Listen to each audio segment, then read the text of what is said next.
Hey chess people, welcome once again to weekly Pro Chess League highlights for week 2 now. I am International Master David Pruess, and here's what happened this week in case you missed it. First of all, a bunch of top players were back in action, just like in the previous week. We had Hikaru Nakamura, Fabiano Caruana, Wesley So, and Maxime Vachier-Lagrave all back in action and performing at a good level for their teams. However, the biggest star at this point in the league might be Yvonne Sarich, with 8 out of 8, the last undefeated score in the league, accompanied by fellow chess bra Eric Hansen with 7.5 out of 8, coming from board 3 with that score. And the other 7.5 out of 8, Alexei Serrana of the Kangaroos, who are in great shape as well, and his play looking extremely good. So let's get straight into some of the games that have been played this week. I'm going to start off with a board 4, Sargsyan, playing for the Armenia Eagles. Here she is playing against Grandmaster Surya Ganguly over 2600 of India.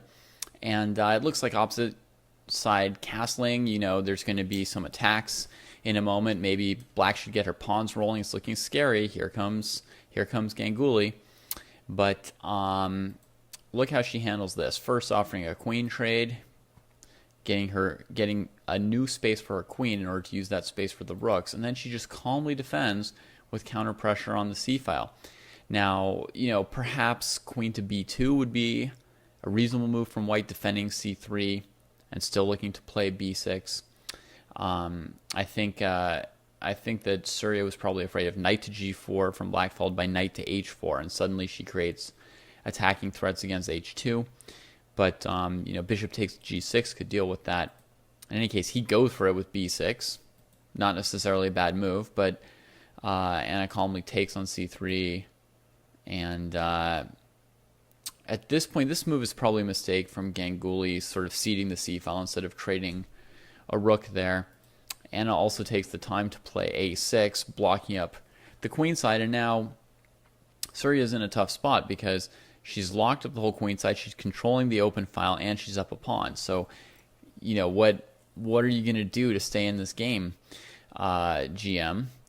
Well, he decides sack a piece, tear things open, and if pawn takes, queen takes a6, then certainly he's in danger. But she defends calmly. And one of the reasons why this is a real highlight to me is because there are a couple different ways you'll sometimes see an upset of a top GM by a non-GM. And one of them would be that the non-GM catches them in some kind of an attack, gets a tactic, knocks them out.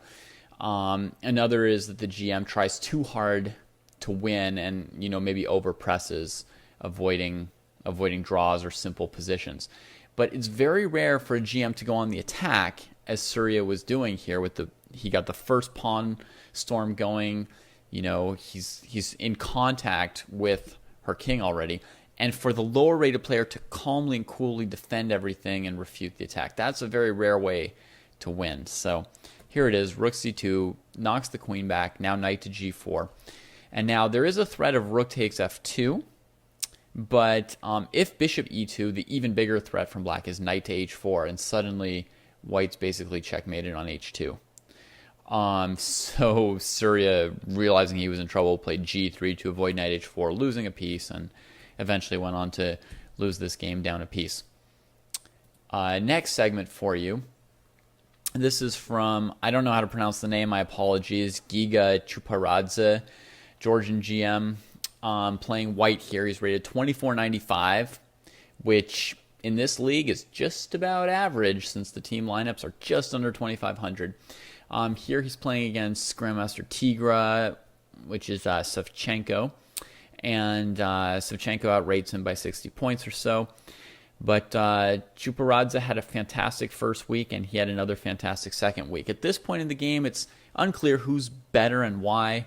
Savchenko comes in with the knight to d3, hitting the rook, and Chuparadze decides to mix things up plays the exchange sack, rook takes bishop. It's not as simple as him just being able to take the knight here and have 2 pieces against a rook. This would not be a highlight because Savchenko's rook could take back on b3 the bishop. So it's not that simple. He retreats the bishop, attacks the knight. The knight's forced back. Queen comes out. Much better than bishop takes f5 in this position. Queen d5 from black, threatening checkmate on g2 and the bishop. Queen f3 is played, chases the knight back, takes the pawn, and Chuporadze creates a situation with, the bishop pair and a pawn in this exchange down position. Savchenko went for an immediate queen trade, but eventually when Chuporadze grabs this pawn in a5, eventually he was able to convert the a and c pawns in a long and complicated game. Chuporadze went on to score 3 out of 4 points. Sorry, I didn't mention that Anna Sargsyan scored 2.5 out of 4 from board 4 for the Armenia Eagles, including that upset win against 2600 plus GM. Chuporadze scored 3 out of 4 coming from board 3. Both of them candidates for MVP. And you can see here 4 options. Daniel Forsen scoring 4 out of 4 for the Barcelona Raptors. And Steven Berger, I don't know his score, sorry. So I'm not qualified maybe to place a vote, but I'm going to place a vote anyway, as you might, even if you aren't up on every single game. But he's board 3 or 4 for the Berlin Bears and scored about 2.5 points, which is great coming from a low board. Tough to say who to vote for. 2.5 out of 4 from board 4, amazing. 3 out of 4 from board 3. I'm just going to place a vote while we're here. Boom. Looks like board 4 is winning. People like that. That was an impressive game. I voted for Chuporadze because the quality of his games has been so amazing that I could do a full video just talking about his games this week and nobody else's. Onwards to everybody else. Here you see the best game of the week, period, perhaps of the year so far. This coming from the real boy, Grandmaster Jurabek.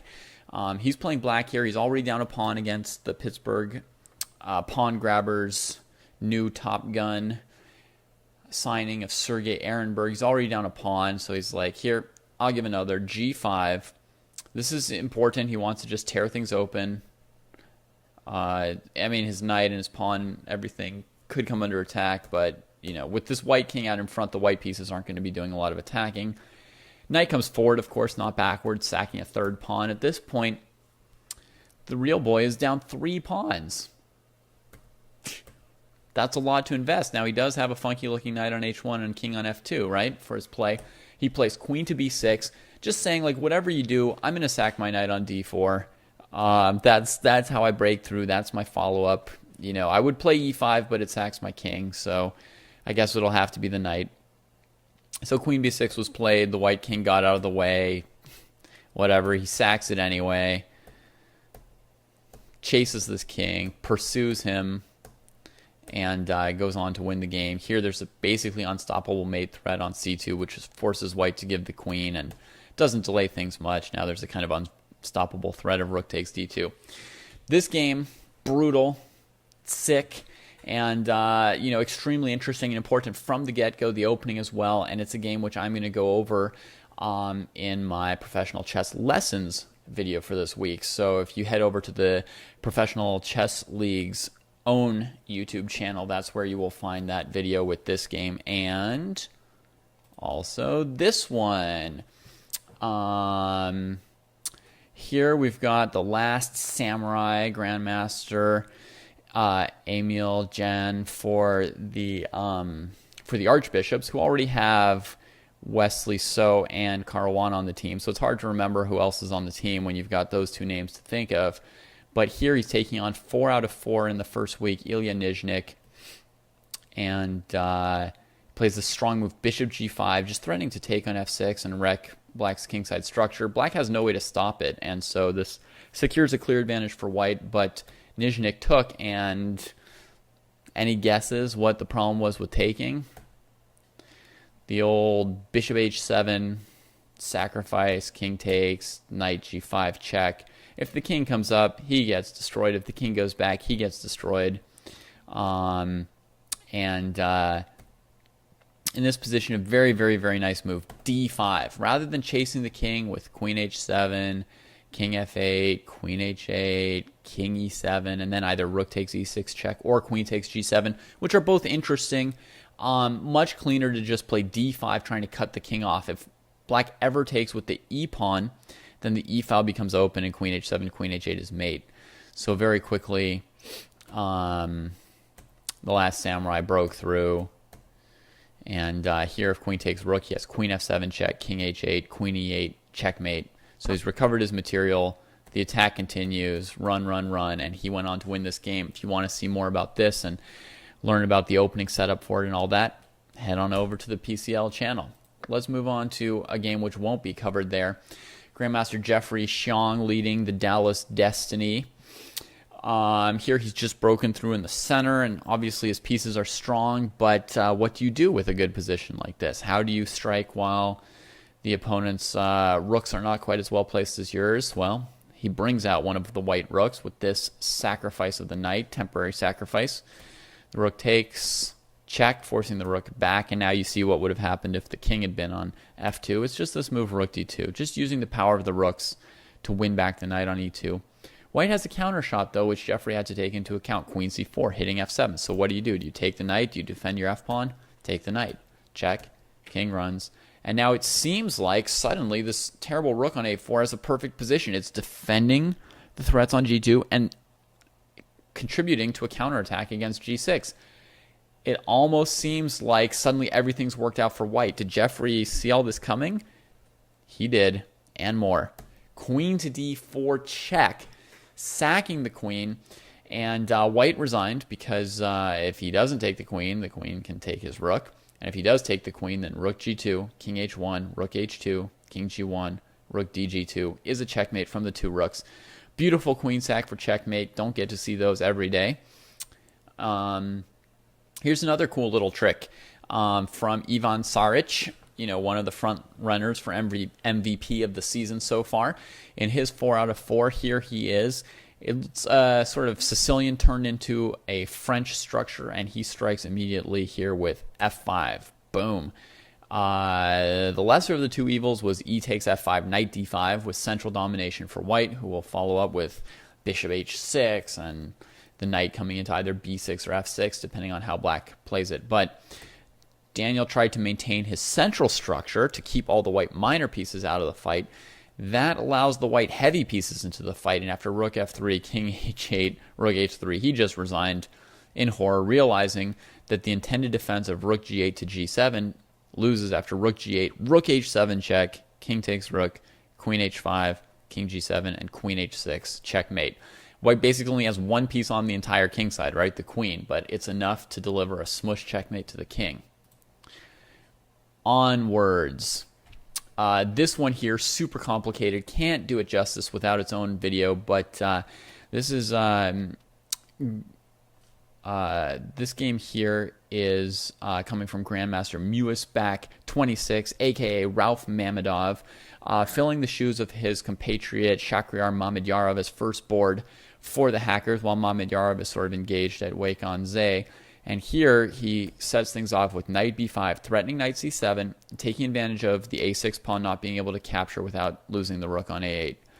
Black's going to be able to defend c7, but he continues with a forcing continuation of bishop c4, wanting to trade the knight and then play knight c7. Black moves out of the way of that and dodges and captures this instead. And here you would expect bishop to c4, saving the rook on f1 and the bishop on d5, with a pleasant position for white, who's well ahead in development. The black king and kingside are awkward, but instead Mewis back, Mamedov sacks the exchange to grab this pawn and open up the position a little bit more. He continued to play down in exchange for quite a while, and it's a real struggle for black to get his pieces out, but it looks very, very tense, hard to know who is going to win the game until we get to this point. He's threatening knight d6 check. Black tries to make room for his king with the move e5, trying to bust out, get the knight involved, fight away this bishop and all this. But he was shocked by knight d6 check, king e6, d5 check with the pawn, and when the king takes the knight, it's a surprising little checkmate in the center with not many pieces. On to a super classy game from a super classy guy, Grandmaster Wesley So, Playing here against Ray Robson, his U.S. Olympiad squad teammate, until the recent signing of Lanier Dominguez, but certainly at the last Olympiad, Ray Robson was playing for the U.S. team. And here Wesley So plays an extremely classic strategic game, surprisingly won game of the week for the first day of the PCL. I say surprisingly because this thing is so classy. I would have expected it's above pretty much everybody's heads. It was nearly above mine, or maybe it was above mine. But anyway, he plays this strong move, b5, striking for control of the light squares, looking to leave this bishop out of the game. And you'll see what that means in a second. Once you see a couple trades happen, you see this position. The threat from black is c6. And then black's able to control c4 and d5 and the bishop on a1. You can see that he's kind of in a heap of misery. From that position, black would have many ways to try and maneuver to improve his position. But Ray thinks, okay, this is my chance to play d5 before c6 happens, before I get blockaded. It's the last chance. I got to go for it. Wesley, when playing b5, must have already calculated that d5 would not work tactically, and Ray still didn't see why. Once he reached this point, he plays d5, rook to d8, using what's often called a pin, but I call a hidden attack along the d file. If the pawn takes the knight, queen takes queen, and black comes out ahead of queen, or every piece. After rook takes, rook takes, rook takes knight on e1, rook takes bishop on a1, etc. So white has to defend the pawn on d5, and now Wesley plays bishop c5. Now this is the move Ray would have been depending on, this knight to e3 move. It defends d5 and d1, so Wesley can't win the pawn on d5, and it looks like Wesley's knight is attacked. But Wesley actually slips out of this with queen c6 check, queen to f3 is the only way to save the queen and the king from this check. Trade, bishop e... Oh, sorry. I got excited for a second. I thought bishop e3, rook d1. But no. This move here is stronger. Going after the knight instead of the really bad bishop. And all of this fanciness leads to an endgame, which is still technically equal in material, but Wesley's going to collect the pawn on e6, and he's got the better bishop, and he went on to win this endgame without trouble. Finally, one small blip for the chess bras, although they were again dominant. Daniel Fernandes, strong international master, who you saw losing to Yvonne Sarich moments ago, had a real bright spot for the otherwise bright spot list Miami champions with this just classic bishop b5 sacrifice in the Sicilian. Sometimes in the Sicilian, you don't really see how to break through in the center. You've got so many more pieces out than your opponent. You get frustrated and you just take on b5 and hope it opens something. In this case, he's going to win the pawn on d6 as well, which you often do with these bishop b5 sacrifices. So it's 3 pawns for a piece, and it's not really a sacrifice. It's just an imbalance, a trade. And it leads to a violent game, which Fernandes handles beautifully. So check this out. Bishop f8, king f8, rook to d7, threatening checkmate on f7, of course. Simple developing move, knight f6 deals with it. But here, he reveals his plan. Knight to d6. The rook can't be taken because of queen f7. Now there's threats against the bishop and against f7. Van Kampen defends valiantly, and it's super complicated. I can't explain everything to you here. If rook takes b7, there's queen d6 is a resource here for black. So he brings out, Fernandes brings out another piece. Knight c5 defends the bishop, attacks the rook, attacks e4. It's all very complicated. Now he goes for rook takes f7. And rook to d8, attacking the knight, queen to g3, threatening checkmate before, if the knight gets taken, the rook's going to be in trouble. Knight h5, queen e5, threatening the knight, and the knight can't come back to f6 because of rook takes g7 check, king g7, queen g5 check, king f8, queen f6 check, and mate on f7. So black's forced into tactics with rook takes d6, rook takes d6.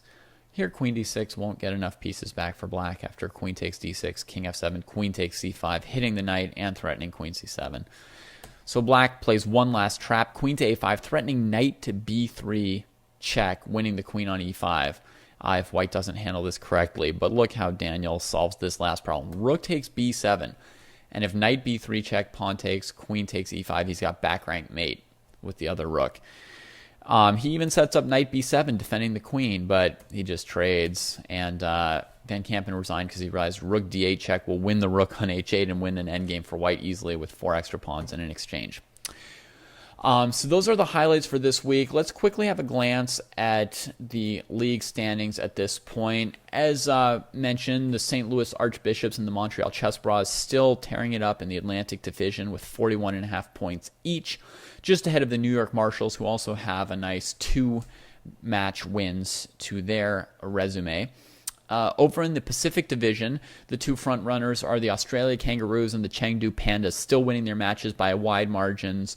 Australia absolutely slaughtered a team called this, I forget what the team is called, and managed to come ahead, even 1 point ahead of the Pandas by racking up the score on them. San Jose Hackers with a miraculous come back to tie their match 8-8 off of the 4-4 from Mamedov, and stay up in the top in the playoff ready looking teams. Over in the Eastern Division, first place is pretty much dead heat with the Armenia Eagles 1/2 point ahead of the Tbilisi Gentlemen. And those were the performances of Anna Sargsyan and Giga Chuparadze that you saw were notable in those matches. Then over to the Central Division, where the Barcelona Raptors have 40.5 points, a massive score, as you can see, comparable only to the St. Louis Archbishops and the Montreal Chess Bras. They had 4 out of 4 from Daniel Forsen. The Norway Gnomes also managed to win their second match, and they are at 37 points. The Baden-Baden Snowballs tied a very tight match 8-8 against the Marseille Migraines, so they have they're in third place there. Those are your highlights for now. If you'd like a couple of the best lessons from these highlights and from the Professional Chess League games this week, head over to the PCL channel and you can find a more detailed look at a couple examples there. All right, I hope you enjoy the Week 3 matches, and if you missed them, I'll see you next.